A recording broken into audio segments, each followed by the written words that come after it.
noite a todos. É extremamente gratificante a gente poder participar de um evento assim e quero parabenizar o Arthur pela iniciativa. Agradeço realmente o convite, porque divulgar informações, divulgar conhecimento, eu acho que é o que a gente precisa fazer num ambiente em que isso possa ser replicado, né? Recentemente eu defendi uma tese sobre, não é o escopo nosso aqui, mas eu comecei um trabalho de conscientização e divulgação do risco que existe de problemas cardiovasculares, especialmente o infarto, em pacientes que começam a desenvolver disfunção erétil, né? Porque a incidência está assustadora, né? No levantamento que a gente fez aqui no Distrito Federal, ultrapassou o que a gente esperava, né? Então a gente comecei há algumas semanas um trabalho de divulgação disso para chamar a atenção dos pacientes na fase precoce, né? Quando a gente consegue realmente reverter o curso natural da doença. Bom, hoje a gente vai falar um pouco sobre envelhecimento saudável. Eu quero... o Arthur fica aí me vigiando a questão de tempo, às vezes eu acabo me empolgando um pouquinho, mas é uma coisa bem dinâmica, né? Eu espero não ser maçante. Bom, só para me apresentar um pouquinho, eu sou urologista e andrologista, eu trabalho com ensino médico também, coordeno 10 programas de residência médica. Meu grande foco no consultório privado nessa parte de andrologia e envelhecimento saudável, além das especialidades cirúrgicas dentro da urologia. Vamos lá. Bom, dentro desse contexto, eu desenvolvi um programa que eu chamo de otimização da saúde. Qual que é o objetivo disso tudo? Manter as pessoas saudáveis, recuperar a saúde, porque manter saudável você tem que estar saudável a princípio, né? Nos casos em que isso não ocorre, recuperar a saúde, promover um envelhecimento saudável, saber que é possível envelhecermos de forma saudável. E uma coisa que é muito importante, a ausência de doenças em atividade não significa ser saudável, tá? Então, a ausência de doença não significa saúde. Há uma diferença muito grande, né? Muitas pessoas, quando a gente questiona, você tem alguma doença, usa algum medicamento, e quando a pessoa diz que não quer dizer que ela seja saudável, né? E isso a gente vem vendo que na última década tem sido bem importante. O fenômeno de envelhecimento mundial é algo inexorável, nós temos visto já há vários anos vários estudos sobre isso. As pirâmides populacionais têm se modificado, né? Especialmente o Brasil é um país em que está em processo de envelhecimento, onde nós temos que está ocorrendo uma diminuição na população com faixas etárias mais jovens e um aumento da população adulta e idosa, né? Então, já há uma previsão que em 2040 a gente vai ter essa pirâmide que é atual diferente e essa progressão está sendo mais rápida do que se previa. A expectativa de vida, que era em torno de 60 a 65 anos, já aumentou bastante. Em 2050, há uma previsão de mais de 66 milhões de idosos no Brasil. Isso tem uma série de implicações. Essa imagem eu gosto de mostrar sempre, que isso aqui é chamado de fenômeno do iceberg. E isso ilustra muito bem o que acontece na prática. No iceberg, a parte visível, a gente compara com a saúde da pessoa. A parte visível são os sintomas. O problema são as alterações que ocorrem assintomáticas, né? A parte invisível, a parte submersa do que é normalmente o grande problema, muitas vezes é assintomático. Então, o que são sintomas? Cansaço, desenvolvimento de câncer, compulsões, a andropausa, que a gente vai falar um pouquinho, a obesidade, dor. Isso são sintomas, são manifestações físicas, né? E agora, o que está por trás disso? Isso é importante. O estresse fisiológico, alterações imunológicas que vão desencadear um processo de inflamação grave, inflamação crônica, que hoje, se você é um fenômeno que o termo em inglês é inflammaging, que é um processo de inflamação que ocorre com o envelhecimento e que atualmente a gente já ensina na faculdade de medicina, a partir do segundo ano da faculdade aqui, eles já começam a estudar isso, e é uma coisa relativamente muito nova.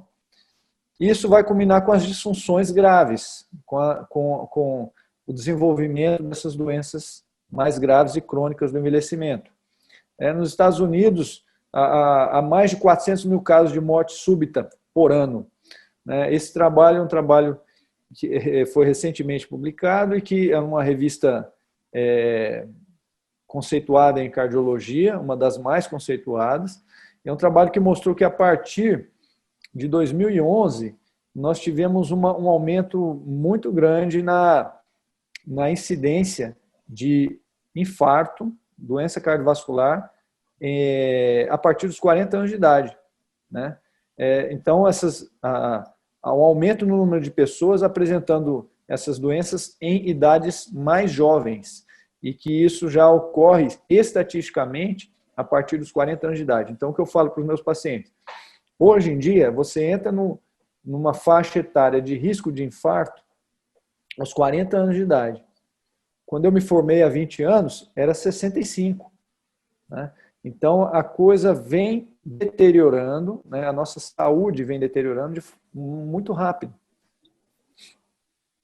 Né? E vários trabalhos que têm sido publicados, na última década, principalmente, eles ressaltam isso e ressaltam a importância da prevenção cardiovascular. Né? E aí, é aí que entra a questão que eu citei no início, né, da disfunção erétil. Quando você começa a notar uma piora na qualidade da ereção, isso denota uma doença vascular. E, então, hoje já se sabe que pacientes que começam a ter uma piora da ereção tendem a ter um evento cardiovascular, que pode ser um infarto, de 3 a 7 anos após o início dos sintomas. Então, muitas pessoas fazem automedicação, que não trata, o uso desses vasodilatadores não trata o problema, nem o problema da disfunção e nem o problema subjacente. Então, o que a gente ressalta hoje é que procurem um especialista na fase precoce, que aí a sua chance de ter um sucesso é maior.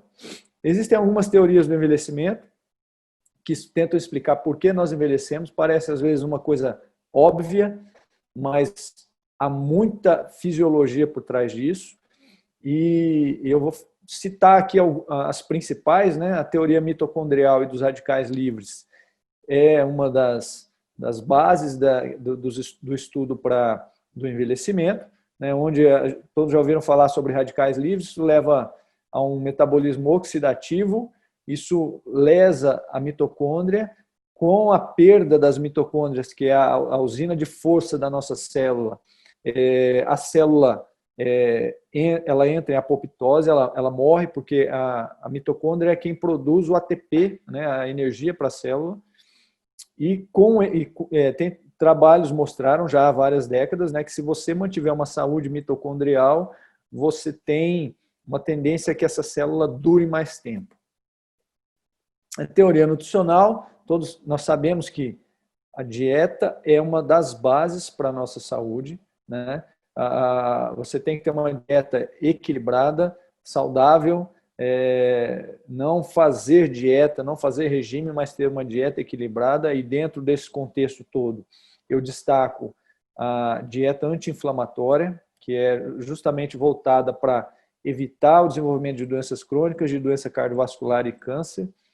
Eu sou formado em nutrição anti-inflamatória também, com o Dr. Barry Sears, que é o pai desse tipo de alimentação e que foca na anti-inflamação promovida pela alimentação e o controle da insulina e do glucagon, né? Então, a dieta, nós sabemos que a restrição calórica foi a base do início dos estudos para o envelhecimento, né? Descobriu-se que com a restrição calórica a célula dura mais tempo, porque ela protege a mitocôndria, né? Então, daí foi quando se descobriu que uma das primeiras descobertas foi que quem come mais morre antes, né? Então, isso foi o que lançou todos os estudos depois. A teoria genética, né, antes era preconizado, sabia-se que 70% da carga de você desenvolver uma doença, principalmente câncer, vinha da genética. Hoje nós já sabemos que essa carga genética responde por cerca de 30% das doenças apenas, 70% é adquirida, é estilo de vida, desequilíbrio hormonal, desequilíbrio dietético, né? São coisas que você, com a epigenética, consegue mudar. Tá? A epigenética são algumas ações que podem ser desencadeadas na célula para alterar a expressão de um gene. Isso você consegue com alimento, você consegue com suplemento, você consegue com atividade física, né? A teoria da telomerase, que para mim é uma das coisas mais interessantes, né, da senescência celular, o envelhecimento celular. Isso aqui, o que descobriram? Na ponta do nosso cromossomo, que é onde a gente tem armazenado o nosso DNA, a ponta desse cromossomo ela é denominada de telômero. À medida que a célula se reproduz e se divide, né, diariamente, milhares e milhares de células estão se dividindo, o telômero vai encurtando. Quando ele encurta a partir de um certo ponto, a célula entra em apoptose, a célula morre. E descobriram que células ou animais que apresentam um telômero que dura mais tempo pela ação de uma enzima que chama-se telomerase, as células vivem mais. Tá? Então, começou-se a estudar isso há várias décadas e em 2009, isso foi resultou no Prêmio Nobel de Medicina, uma pesquisadora que hoje ela está na Johns Hopkins. Tá? Então, a partir daí, hoje a gente sabe que existem algumas ações que a gente pode tomar no intuito de tentar preservar esses telômeros. Então, aqui é só exemplificando isso que eu acabei de falar, o encurtamento do telômero, a célula morre. Então, o foco está em preservar isso daqui. Né? Pensa como se fosse a ponta de um cadarço de tênis. Quando você perde aquela pontinha, o cadarço se desenrola todo. Né? Você perde o cadarço. A teoria hormonal, né? Todos nós sabemos que os hormônios desempenham um papel fundamental no nosso processo de envelhecimento, né? Sabemos que alguns autores ainda dizem que nós envelhecemos porque os hormônios caem, né? Na verdade, a gente sabe que esse processo de envelhecimento vai ocorrer, essas quedas hormonais são chamadas de pausas hormonais, elas vão se desenvolver em maior ou menor grau, e existe uma série de evidências, inúmeros trabalhos que mostram os benefícios de quando você faz as correções. Então, os hormônios eles têm que estar em equilíbrio. Né? Um determinado hormônio ele não deve estar muito alto, nem muito baixo. Ele precisa estar em equilíbrio. E vários deles trabalham em sinergia. Um influencia o outro. Então, quando se fala em reposição hormonal, isso é jogar um tabuleiro de xadrez. Né? Então, você precisa dominar aquilo ali e saber das influências de cada um. Os grandes exemplos são a menopausa na mulher e a andropausa no homem. A menopausa ela ocorre de forma abrupta, né? Assim, em questão de meses a mulher é privada de todos os seus hormônios sexuais e isso tem um impacto muito grande na saúde como um todo. Nós sabemos que, por exemplo, quando se fala em testosterona, que serve tanto para homens quanto mulheres, nós temos receptores de testosterona no cérebro, nos músculos, nos ossos. Uma das células que tem maior quantidade de receptores é a célula do miocárdio, do coração. Né? Então, a falta do hormônio vai fazer falta em todos esses compartimentos, né?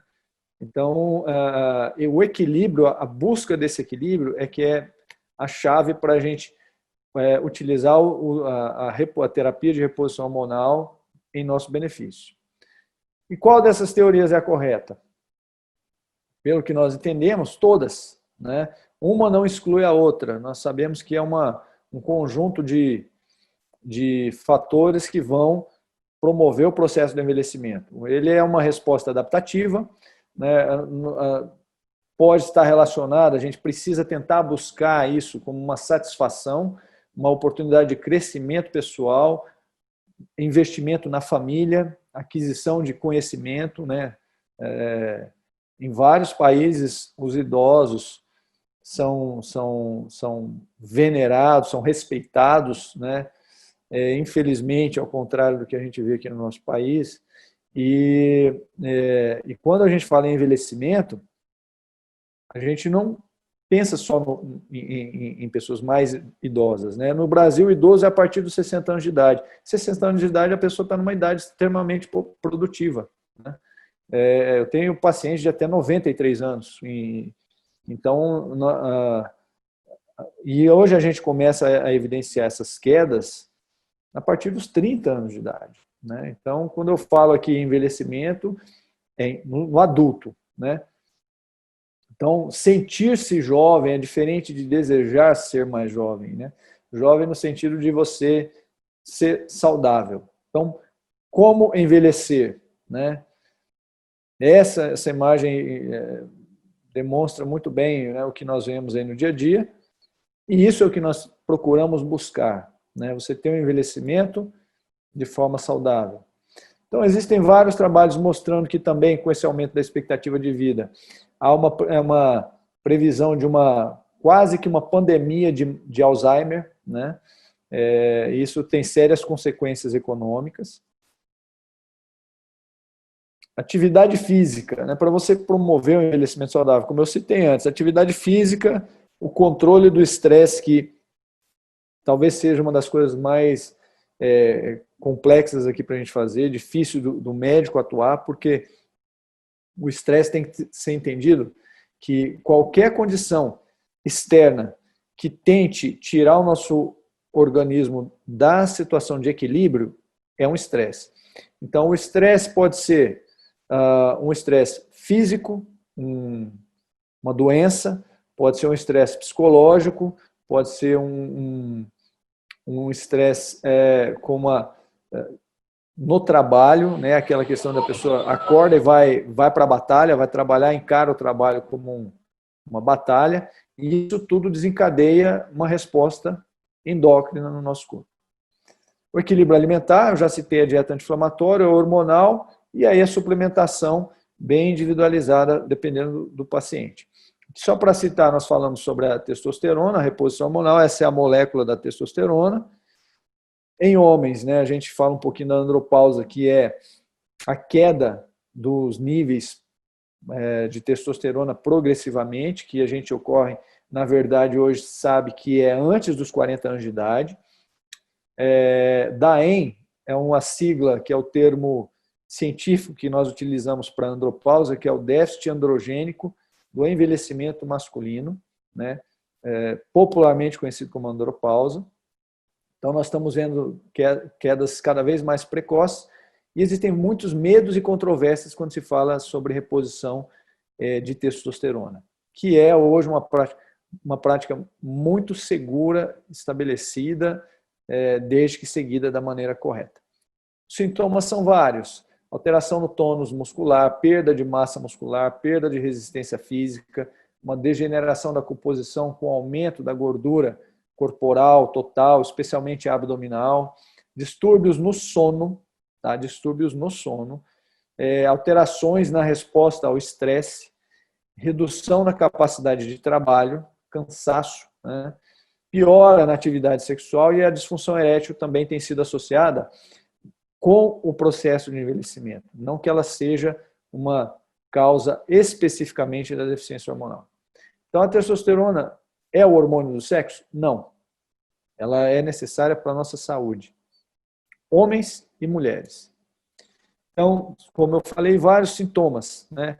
Diabetes, ou o pré-diabetes, que é a síndrome da resistência periférica à insulina, osteoporose, que hoje em homens e mulheres está bem parecido, sarcopenia, que é a perda de massa muscular. Isso tudo ocorre em decorrência dessas quedas hormonais. Como a gente disse, a doença cardiovascular é a primeira causa de morte hoje, seguida dos mais variados tipos de câncer, né? E aí, dependendo do sexo, existem os que são mais incidentes. E em muitos casos, a morte súbita é a primeira manifestação clínica. Isso é um problema, né? A pessoa que aparentemente os exames estão normais, ela faz um acompanhamento, até às vezes faz um acompanhamento cardiológico e tem uma morte súbita. A partir dos 35 anos de idade, a principal causa é o infarto. Sabe-se que o diabetes tipo 2, que é esse diabetes adquirido em decorrência de uma alimentação inadequada, ele hoje, na Androgen Society, que é uma sociedade que nós temos que ela foi desenvolvida especificamente para o estudo da testosterona, nós já preconizamos a reposição da testosterona como parte do tratamento do paciente com diabetes. Sabe-se que a deficiência de testosterona ela é mais prevalente no paciente diabético e que a sua correção auxilia e acelera a correção do diabetes. Vários trabalhos mostrando que a reposição hormonal melhora o controle do diabetes, melhora o processo inflamatório, a testosterona baixa está relacionada a um maior processo inflamatório, liberação de citocinas inflamatórias que vão levar à hipercoagulabilidade, o sangue fica mais grosso, vamos dizer assim, hipertensão, hipertrofia do ventrículo, e isso vai culminar com um aumento do risco cardiovascular. Com relação à saúde do homem ainda, uma coisa que é extremamente fundamental hoje para a nossa saúde, até mental, né, é manter uma vida sexual saudável, tanto para homens quanto mulheres. Né? E os homens, o que nós encontramos numa pesquisa que eu realizei nos últimos 3 anos e que foi divulgada há uns 2 meses mais ou menos, é que os índices de disfunção erétil estão muito altos. Para vocês terem uma ideia, dos 40 aos 49 anos de idade, que é uma faixa etária jovem, há uma incidência de 46% de disfunção erétil em algum grau, chegando a 100% a partir dos 75 anos de idade. E isso é progressivo, né? A gravidade é progressiva. Isso está associado a estresse, obesidade, sedentarismo, uma dieta inadequada, dislipidemia, e tudo isso vai evoluir para um processo de inflamação arterial, obstrução arterial e piora do fluxo sanguíneo. Então, hoje, a disfunção erétil é associada à disfunção endotelial e doença cardiovascular subclínica, ou seja, o homem que está com ereção ruim está com risco aumentado de infartar. E essa é a tradução mais clara que a gente tem. Homem que tem testosterona baixa, já foi também evidenciado isso, níveis baixos de testosterona estão associados a uma maior taxa de mortalidade por todas as causas. Então, testosterona baixa é maior risco de mortalidade. A disfunção ela é classificada, ela começa em leve e vai até grave. Ressaltar que quanto antes a pessoa tratar adequadamente, melhor é a chance de sucesso terapêutico.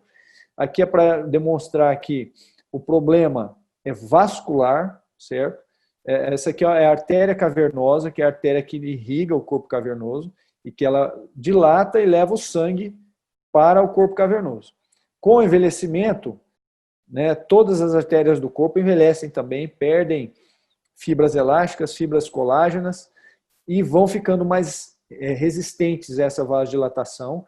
As quedas hormonais também agravam isso, porque os hormônios têm um efeito vasodilatador. E a formação das famigeradas placas de aterosclerose vão acabar por obstruir o fluxo sanguíneo.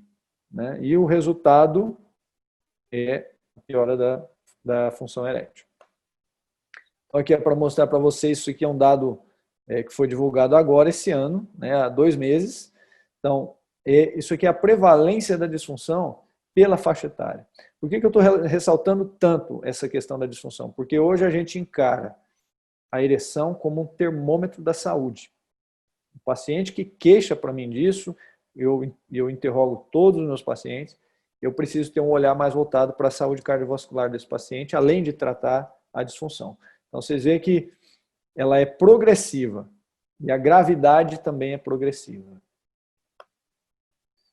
Quando se fala em reposição hormonal, pensa em câncer de próstata. Hoje, o que nós sabemos e está muito bem embasado cientificamente é que a testosterona não causa câncer de próstata, né? Na verdade, sabe-se que há uma tendência a existir maior índice de câncer em pacientes com testosterona muito baixa, né? E a reposição não aumenta o risco do paciente desenvolver câncer de próstata de forma alguma, né? Tanto que já se foi questionado se a própria testosterona poderia ser usada como marcador de saúde geral, saúde global, né? A testosterona baixa, ela tem sido associada à obesidade, diabetes tipo 2, síndrome metabólica, que é a doença do homem moderno, né? Que é a obesidade, hipertensão, o estresse relacionado, e a aterosclerose. Inúmeros, aqui eu só coloquei alguns trabalhos mais que são bem simbólicos, que é sobre a reposição, os benefícios da reposição de testosterona. Então, o Morgenthaler, Dr. Abraham Morgenthaler, é o presidente da Androgen Society e é o chefe da andrologia de Harvard. Eu já discuti vários casos de pacientes meus com ele, ele é extremamente acessível, a gente sempre discute casos em congressos. Ele é conhecido nos Estados Unidos como Dr. T, né, que ele advoga a reposição de testosterona de forma ordenada e padronizada. Ele fez trabalhos mostrando que não há evidência que a testosterona até reduziu a incidência de câncer de próstata em alguns pacientes. Então, hoje a gente sabe que a reposição, eu ressalto mais uma vez, não aumenta o risco de câncer de próstata. Contudo, uma condição para o paciente iniciar a reposição de testosterona é ele não estar com suspeita de câncer, inicialmente. Falando sobre envelhecimento saudável, a gente não pode deixar de falar da vitamina D, né? Agora, com a pandemia, houve um ressurgimento do assunto, uma divulgação maior sobre os efeitos benéficos da vitamina D. E nós temos que entender que há uma verdadeira pandemia de deficiência de vitamina D. Tá? Vários fatores estão relacionados, várias doenças estão relacionadas com essa deficiência. O Dr. Michael Holly, que é um endocrinologista, que já esteve, inclusive, no Brasil várias vezes, ele é um endocrinologista que mais estuda a vitamina D, né, há muitos e muitos anos. Então, o que eu explico para os pacientes é que aqueles níveis que vêm nos exames laboratoriais, eles mostram como um mínimo de vitamina D, mas, na verdade, aqueles limites são médias populacionais, da população que foi estudada. E hoje há uma pandemia de deficiência de vitamina D. Então, nos estudos do Dr. Michael Hollick, ele encontrou que os níveis necessários de vitamina D para você evitar problemas decorrentes dessa deficiência são bem mais altos do que aquele nível que vem preconizado como mínimo ali no exame de laboratório. E que em determinados níveis há até uma proteção contra determinados tipos de câncer. Então, quando se fala em suplementação de vitamina D, ela é extremamente importante para a nossa saúde. Contudo, ela não é uma vitamina simples, ela tem um efeito, descobriu-se vários anos depois, né, que a vitamina D foi descoberta, que ela tinha efeito em tecidos à distância. Então, ela tinha efeitos hormonais. né? Tanto que alguns autores não denominam a vitamina D como vitamina D, mas sim como um hormônio, certo? E que essa é a leitura mais correta. Portanto, ela vai desencadear outras respostas, inclusive em outros hormônios, por isso que a sua reposição precisa ser monitorada. O paciente não deve fazer reposição de vitamina D, especialmente em doses mais altas do que o habitual, né, do que é de conhecimento geral, que é o ideal, é você fazer nessas doses mais altas, entre aspas, porque não são muito altas, deve ser monitorado, tá, por um médico experiente. Se você jogar vitamina D e câncer, você vai ter quase 1 milhão de resultados no Google acadêmico, que é o Google que classifica e armazena os trabalhos científicos, né? Isso aqui não é o Google normal que todo mundo utiliza. É o Google acadêmico, onde a gente vai buscar informação científica com base em artigos científicos. Vários trabalhos mostrando que ela tem um papel na prevenção de câncer, certo? Câncer de mama nas mulheres, câncer de próstata nos homens e de intestino em ambos os sexos.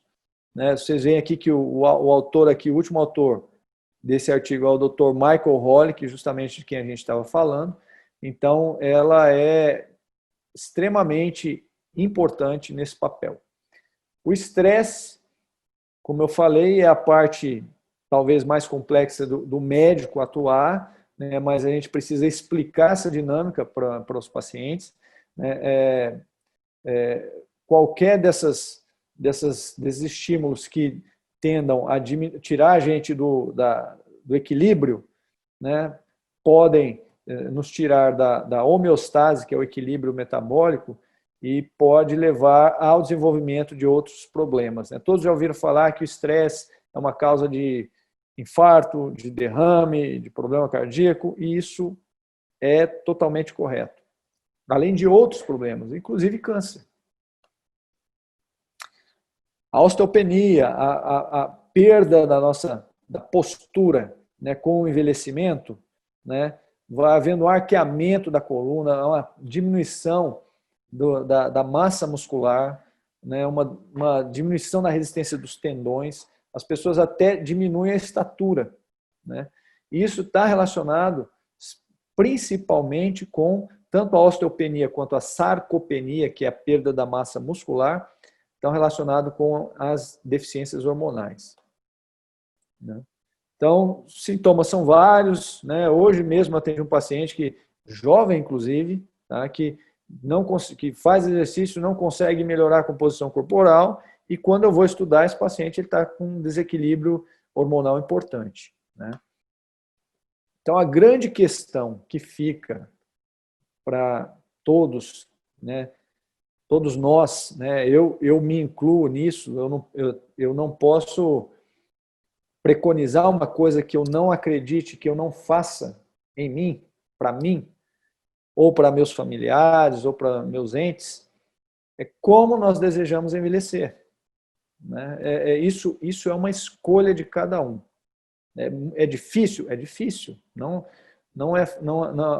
Temos que abrir mão de algumas coisas, sair da inércia, tomar algumas atitudes, ter alguém que lhe mostre um caminho para fazer isso de forma segura, fisiológica, né?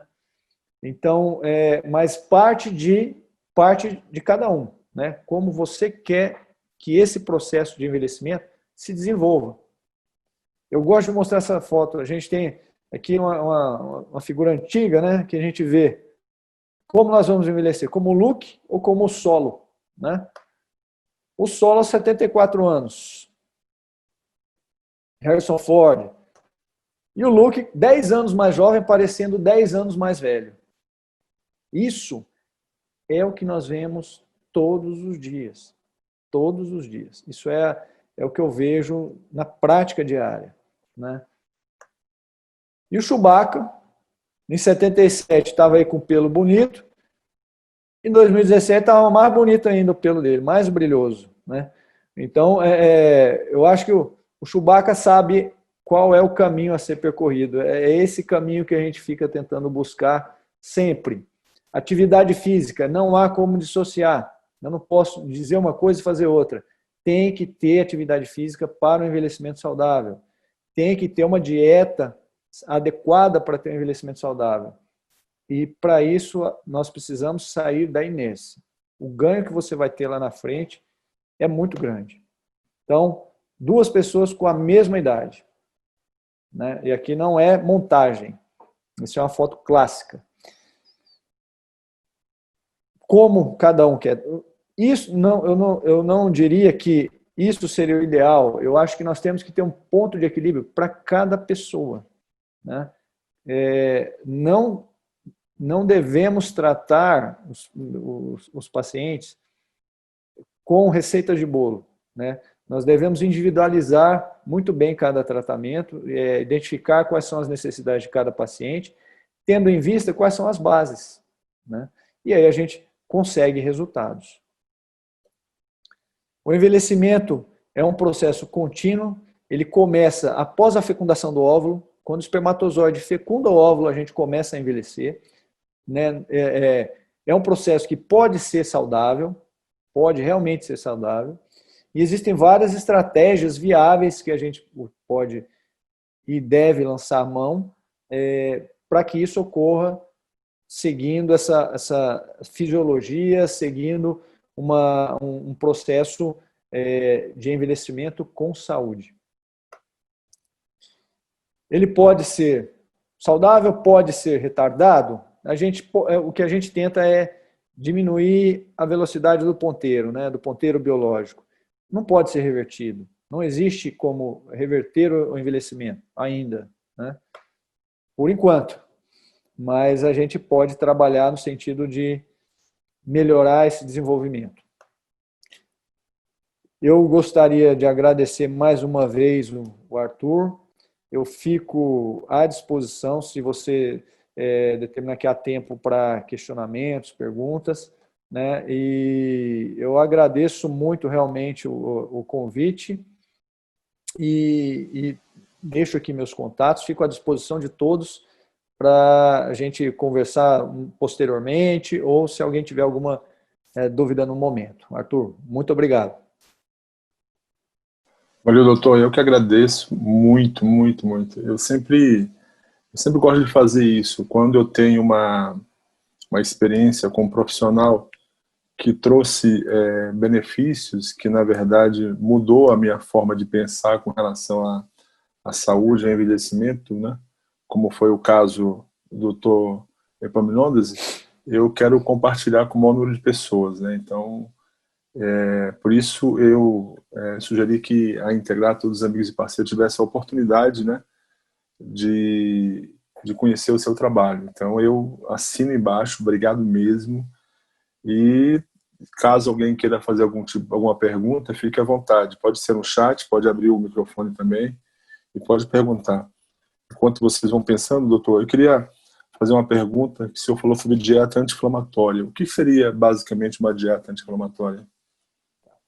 A inflamação crônica descobriu-se, né, que a inflamação crônica é a base, é a gênese, é a base inicial de várias doenças crônicas. Essa inflamação não é uma inflamação de dor, não é como uma inflamação de um ferimento. É um processo que leva à liberação de várias citocinas inflamatórias, são substâncias que causam uma inflamação a nível celular. Essa inflamação a nível celular leva à ativação de alguns genes que podem ter efeito cancerígeno e também a obesidade e as consequências que vêm da obesidade e dislipidemia. E essa inflamação também leva a um processo de inflamação das paredes arteriais, que é o início da aterosclerose, não é o colesterol, né? Então, uma dieta anti-inflamatória ela vai agir naquele princípio que eu falei da epigenética, ela vai atuar em cima disso. Qual é o principal racional da dieta anti-inflamatória?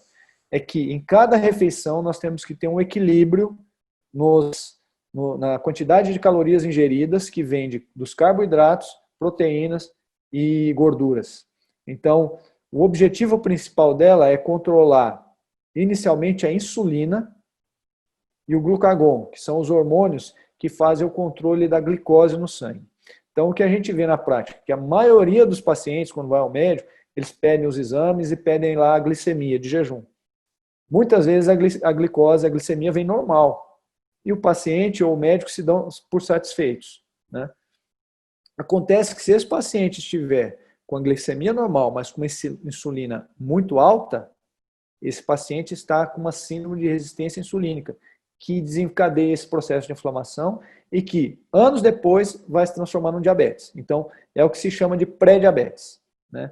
Então, a gente tem que ter os controles desses níveis de insulina e glucagon para você evitar essas doenças crônicas. Então, na dieta anti-inflamatória, você deve ingerir 40%, em média, né? Essa conta não é exata, mas deve ser aproximada, 40% das calorias em cada refeição deve vir de carboidratos, 30% de proteínas e 30% de gorduras. Então você vê que não é uma dieta low carb, como se fala, né? É uma dieta até com bastante carboidrato. O cérebro precisa de glicose, né? Agora, outro detalhe é a fonte do carboidrato. Você pode comer carboidrato comendo uma pizza, ou pode comer carboidrato comendo uma berinjela, né? Comendo uma beterraba, né? Então, isso que a gente procura ensinar para os pacientes de forma prática e de forma fácil até, né? Como desenvolver e fazer uma dieta anti-inflamatória sem muita utopia, né? De forma que seja bem aplicável na rotina. Tá. A Michele, doutor, inclusive lá de São Paulo, da Vinícola Hélios, ela é parceira da Integrar, está em São Paulo. Ela fez uma pergunta: o ômega 3 é realmente bom para a saúde? O ômega 3 ele é extremamente benéfico. O ômega 3 ele vai diretamente de encontro a essa questão da dieta anti-inflamatória que a gente está falando. O ômega 3 ele é resumidamente um anti-inflamatório natural, certo? Tanto que o Dr. Barry Sears, que é quem desenvolveu essa nutrição anti-inflamatória, é considerado o pai do ômega 3, né? Ele produz um dos melhores ômega 3 do mundo, né? Que a gente já tem até inclusive no Brasil. Então o ômega 3 é extremamente, porque o ômega 3 é um ácido graxo, que nós temos o princípio ativo do ômega 3, o EPA e o DHA. Isso em cada frasquinho de ômega 3 você tem lá a concentração de cada um desses. Então nós precisamos, no nosso organismo ele tem ômegas, são vários, existe ômega 3, ômega 6, 7, 9, que tem a maioria do que nós temos, devido ao estresse, alimentação, plástico, uma série de fatores, nós temos muitos ômegas inflamatórios no sangue. Existe até um exame que dosa isso. Então, nós precisamos ter um equilíbrio entre o ômega inflamatório e o anti-inflamatório. O ômega 3 é esse anti-inflamatório, que é o que se preconiza utilizar. Só que para utilizar o ômega 3, você tem que usar ele de qualidade adequada. Se você tomar um ômega 3 ruim, você vai ter mais prejuízo do que benefício, né? E na quantidade adequada. Então, não adianta para um adulto, por exemplo, tomar uma cápsula de ômega 3, por melhor que ele seja, né, por dia. Então, dependendo do quadro de como está cada paciente, ele pode necessitar de mais ou menos ômega 3. Né? Recentemente saiu um artigo mostrando que a suplementação de ômega 3 melhora até a qualidade do espermatozoide para casais inférteis. Né? Então, o ômega 3, o principal objetivo é proteção cardiovascular, neuronal, certo? E anti-inflamação. Ômega 3 é algo que a gente preconiza, eu uso muito há muito tempo.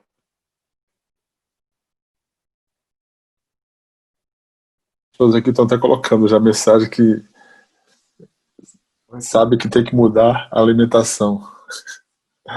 Mas normal, né? A pergunta que cabe aqui agora é saber como é que está a sua agenda amanhã, se a gente já consegue marcar uma consulta. Não, eu fico à disposição. Essa pandemia trouxe alguns ensinamentos, né? Ela trouxe algumas facilidades e trouxe algumas dificuldades. Mas uma coisa que eu entendo que veio para ficar, é a questão da telemedicina, né, da teleconsulta. Então, isso facilitou muito, porque eu tenho muito paciente de fora do Distrito Federal e que tinha um gasto muito grande para se deslocar até aqui e voltar, enfim. E com a regularização da telemedicina, a gente conseguiu facilitar isso. Então, hoje a gente tem o trabalho com agendas presenciais e com telemedicina também. Então, isso daí eu acho que facilitou bastante. Mas o Narto está em Brasília, meu doutor. Ele vai então ensinar a melhor consulta lá presencial, Engraçado que bom, parabéns aí, agradeço também o Arthur aí pelo convite. Realmente, eu não me julgo uma pessoa desinformada, mas, cara, chegou numa hora, você não faz ideia, Arthur. Chegou num momento assim, importantíssimo para mim, porque, primeiro que essa questão da pandemia, e eu como arquiteto, eu tenho trabalhado às vezes, quando você tem um projeto para entregar, às vezes eu me via assim, acordando de manhã, e 6:30 da manhã, sentando no computador, passava o dia sem tomar água, não levantava para tomar café, almoçar, e quando dava 2 horas da madrugada, eu saía da cadeira. Eu comecei a perceber que isso estava dando algum problema que ia me direcionar para uma trombose. Então, eu comecei a pensar exatamente nisso. Falei, cara, se eu não estiver bebendo água, eu acredito que a desidratação vai fazer também com que meu sangue não esteja tão diluído assim, e eu vou começar a gerar outros problemas, e é mais ou menos o que você está dizendo aí. Então, eu tenho assim, uma preocupação muito grande nesses últimos meses, em função disso, né? Eu queria ver, porque eu nunca fiz um trabalho de reposição hormonal, eu já estou com a idade também aí, já nessa casa aí dos 40 para os 49, e percebi ao longo dessa dinâmica de 10 anos para cá, que eu perdi o pique da atividade física. Eu que antes, vamos colocar, mais ou menos uns 10 anos atrás, quando alguém me perguntasse se você é um cara sedentário, eu achava isso absurdo. Cara, como uma pessoa pode ser sedentária? Hoje, se você me perguntar, eu vou falar que eu sou uma pessoa sedentária. Então, assim, eu acreditava até agora, essa palestra, que o meu sedentarismo estava muito mais com uma dinâmica profissional que me exigia muito mais atenção ao trabalho e à família, e a parte física eu fui deixando meio que de lado, porque quando mais novo você pensa que a atividade física é mais para uma questão de estética, de relacionamento social, e agora está pegando esse lado, né? Quer dizer, já tem aí pelo menos uns 2 meses que eu estou tentando recuperar o pique da atividade física, mas para voltar está muito difícil.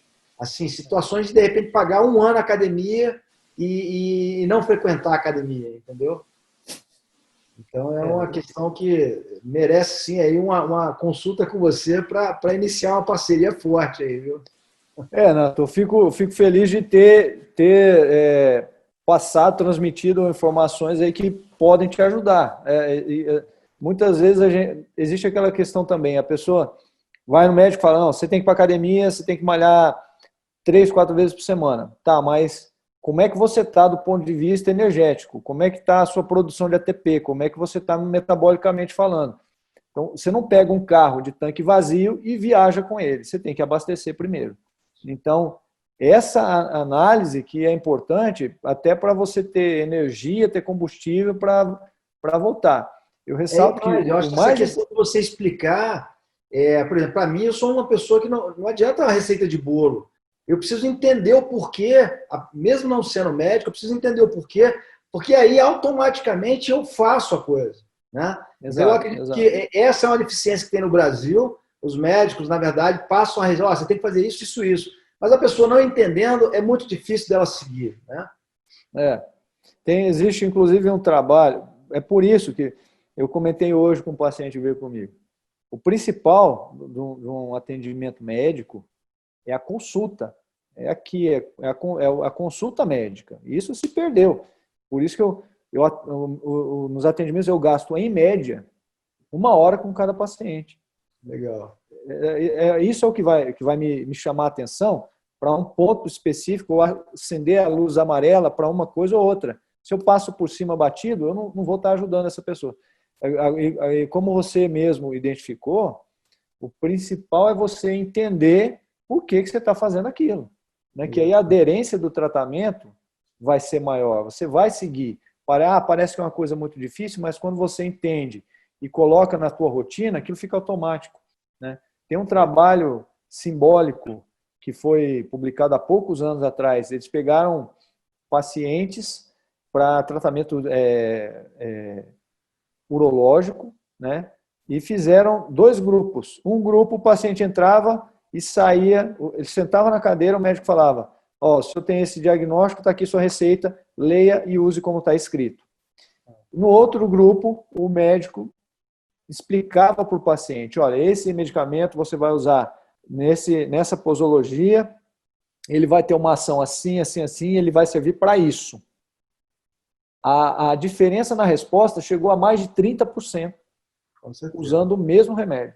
Então, e a gente, né, de uma maneira mais leiga, assim, a gente, quando se preocupa, a gente vai no urologista, né? E aí a gente comenta: olha, estou sentindo isso, estou sentindo aquilo, vamos fazer os exames. Não, cara, tá tudo bem contigo, toca a tua vida. E aí a gente começa a entender que existe todo um desencadeamento, né, que é o que você colocou. Às vezes não é só a questão da testosterona vinculada ao desempenho sexual, pelo contrário, isso de repente pode estar correlacionado a diversas outras frentes que uma simples consulta no urologista convencional, talvez ele não passe para a gente essa preocupação que nessa palestra você brilhantemente passou para a gente. Eu estou encantado aí, cara. Eu estou com outra visão agora. Eu agora, para você ter ideia, eu não uso meu plano de saúde. Eu praticamente não faço consulta. Eu passo 1 ano sem ir no médico, entendeu? De 2 em 2 anos que de repente eu faço um checklist aí, mas agora não. Agora eu quero ver como é que eu posso cuidar de uma maneira mais regrada, né? E com uma certa recorrência, principalmente porque eu estou entrando nessa fase aí agora. Tem algumas coisas que a gente precisa, para a gente cuidar da saúde, a melhor ação é você se antecipar aos problemas, você prevenir o desenvolvimento dessas doenças crônicas, porque não adianta a pessoa chegar aqui comigo com 70 anos de idade e falar: doutor, eu quero fazer prevenção de câncer, eu quero fazer um envelhecimento saudável. Tá bom, o que você fez até hoje? Né? Então, o quanto antes você identifica essa necessidade de algumas alterações e você implementa isso, maior o seu benefício. Você vai começar uma coisa agora que a tua conta vai vir daqui 20 anos. Né? E essa conta pode ser bem variada. Então, tem coisas, por exemplo, aquela questão da telomerase que eu falei. Hoje existe uma suplementação que a gente usa para proteger o telômero, com boas evidências científicas. A gente usa pensando daqui 20, 30 anos de idade. Entendeu? Pois mas o grande negócio é exatamente isso. O que eu vou colher agora, né, com a idade que a gente está entrando, é o que eu plantei há 20 anos atrás. E se eu tiver plantado mal? No meu caso, até que não, eu acredito que não, né? Porque eu não fumo, não bebo. Mas, e se tiver plantado mal há 20 anos atrás, como é que eu posso tentar corrigir um pouco essa conta que eu vou pagar agora, entendeu? Não, isso é possível. É possível. Né? Legal. Amanhã eu tô tem mais uma pergunta aqui, doutor. Desculpa. Pode falar. Deixa eu ver aqui quem perguntou. O Alberto perguntou: obrigado, doutor. A hiperplasia benigna da próstata pode estar relacionada a desequilíbrio hormonal? Então, Alberto, obrigado pela pergunta. A hiperplasia prostática benigna, como o nome diz, é um crescimento benigno da próstata. Então, ela ocorre com o envelhecimento. Existem alguns fatores, algumas evidências que mostram que a hiperplasia prostática pode também ter um cunho inflamatório. Né? Sabe-se que o principal hormônio que estimula o crescimento da próstata, ainda até na vida intrauterina, desde lá do útero, no embrião, é a dihidrotestosterona, é o DHT. Certo? Então, tanto que um dos tratamentos para a hiperplasia prostática é justamente a inibição da dihidrotestosterona quando ela está muito alta. Né? E essa dihidrotestosterona é um metabólito da testosterona. Né? Então, hoje eu atendi um paciente que vem encaminhado de outro médico, que faz reposição hormonal, e que ele tinha uma dihidrotestosterona de 1.500. de hidrotestosterona de 1.500 é muito alta, extremamente elevada, né? Então, isso pode ter algumas repercussões, dentre elas, o crescimento prostático, né?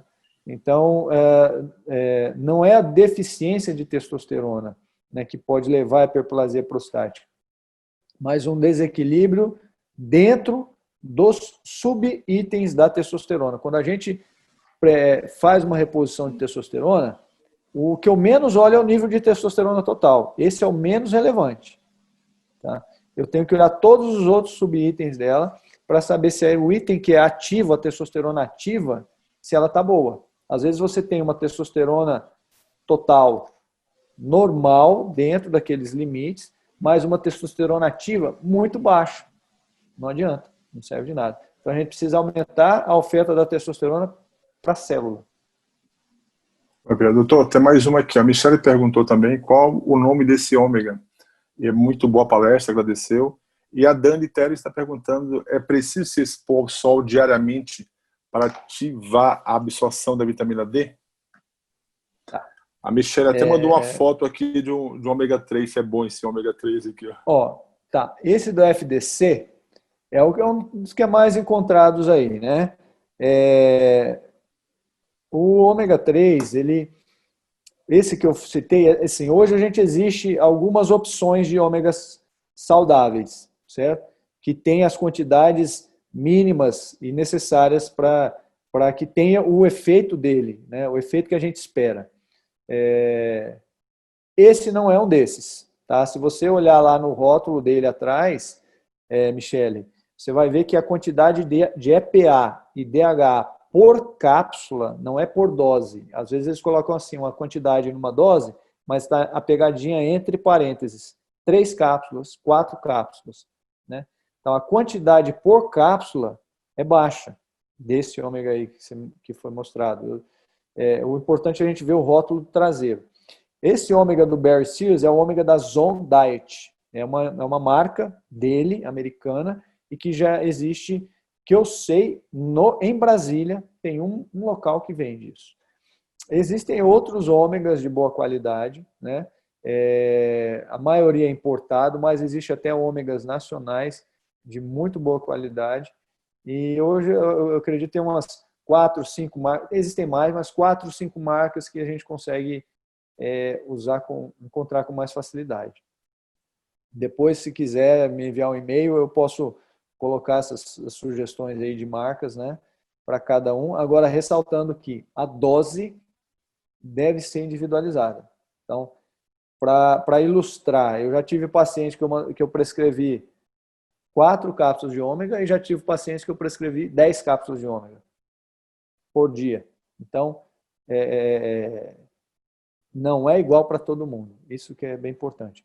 A Dani perguntou sobre, desculpe, da exposição solar, né? Isso, da exposição solar. Então, Dani, obrigado por estar presente. A Dani Teles, ela trabalha com personal branding, ela é extremamente ativa nisso daí. Eu creio que é dela que a gente está falando, não é isso? Que eu não estou vendo aqui. É ela mesma. Então, Dani, obrigado pela presença. A vitamina D, ela é convertida na pele pela ação solar. O que ocorre é que com o envelhecimento a gente vai perdendo essa capacidade. Algumas características raciais também influenciam nisso, né? Nessa capacidade de produção da vitamina D, especialmente a D3. É importante a gente ter uma exposição solar adequada. Hoje, olha, isso aqui é o nosso uniforme, né? Essa roupa aqui, todo dia desse jeito, então a exposição solar aqui é mínima, né? Porém, segundo os estudos do Dr. Michael Holick, esses níveis que a gente precisa atingir para ter esses benefícios ideais da vitamina D, dificilmente a gente consegue só com a exposição solar. E menos ainda após os 30 anos de idade. Então, o que eu sempre faço é sempre dosar os níveis de cada paciente, assim como a gente precisa dosar o cálcio, precisa dosar o paratormônio, que é um outro hormônio que vai ser influenciado pela reposição de vitamina D, para a gente poder calcular a dose que a pessoa tem que tomar, né? Então, exemplificando, até meus filhos tomam vitamina D desde que nasceram. Né? Então, não é uma questão de que para a gente ter esses níveis, para você ter esse benefício, dificilmente a gente consegue sem suplementar. A não ser que você mora na praia, surfista. Eu já tive um paciente que chegou, que nunca usou vitamina D e tinha um nível de 52 de vitamina D, que é um nível, é o mínimo do que o Michael Holick preconiza, que é o mínimo dele é 53. Então, é importante a exposição solar também, como para outras coisas, né? O sol faz bem para outras questões relacionadas à nossa saúde. Maravilha. Doutor, muito obrigado mesmo. Né? Só mais a última pergunta aqui, a gente vai encerrar. Messias pergunta, já que estamos falando de alimentação saudável, recentemente foi incluído na pirâmide alimentar as bebidas alcoólicas.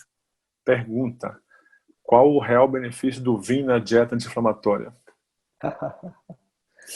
É o que todo mundo quer saber, é a notícia que todos querem, né? Que o álcool faz bem para a saúde. Então, vamos lá, eu lembro, há mais de 25 anos atrás, na faculdade, eu dei uma aula sobre cálculo renal. E eu achei um artigo da Alemanha que dizia que tomar cerveja diminui o cálculo renal. Foi a melhor aula, todo mundo gostou desse artigo. Né? Na verdade, é o seguinte, o vinho, ele é benéfico para a nossa saúde, não é por causa do álcool, é por causa do resveratrol, que é um polifenol, que é um antioxidante da uva, e que, quando você, pelo processo de fermentação, ele extrai uma maior quantidade desse resveratrol da casca da uva. E sabe-se que o vinho tinto tem 10 vezes mais resveratrol do que o vinho branco. Ponto. O problema é o álcool. Né? Então, por isso, por conta do resveratrol que todo mundo já ouviu falar que o vinho faz bem para o coração. Né? Com muita moderação. Né? Hoje, e depois que se descobriu isso, se isolou a molécula. Então, qual é a ação do resveratrol? Qual é o benefício dele? Lembra que eu falei lá no início da aula sobre a teoria da restrição calórica? Então, descobriu-se que quando a pessoa come pouco, come menos, ingere menos calorias, isso ativa um gene na mitocôndria e faz com que a mitocôndria, que lembra, é a usina de força da célula, a mitocôndria dure mais tempo, ela vive mais tempo, então isso melhora a saúde mitocondrial, melhora a saúde celular. Só que, para manter esse nível de restrição calórica, mais de 90% da população não iria conseguir manter, é intolerável, é muito baixo. Descobriu-se, então, que o resveratrol, que é essa substância do vinho, ele ativa um gene no núcleo da célula chamado SIRT1, que desencadeia um processo e ele mimetiza uma restrição calórica. Então, ele quase que engana a célula. Então, você usa o resveratrol para ativar esse mecanismo, que é um processo de proteção celular. Então, hoje a gente consegue, em uma cápsula, colocar garrafas de vinho de resveratrol. Né? Então, o vinho é bom, tome o vinho para degustar, mas não como um meio de a gente conseguir esses efeitos, porque você vai ter que tomar muito vinho para ter esse resultado. Né? E aí vem o problema do álcool. Né? Então, o vinho deve ter um consumo regular, mas com moderação por conta do álcool, porque lembrando, álcool é carboidrato. Né?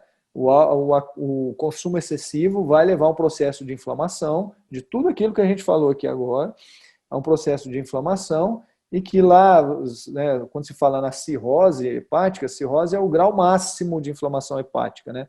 Antes da cirrose, a gente tem a esteatose, que é aquela deposição de gordura, que está relacionado com obesidade, com pré-diabetes, com tudo isso.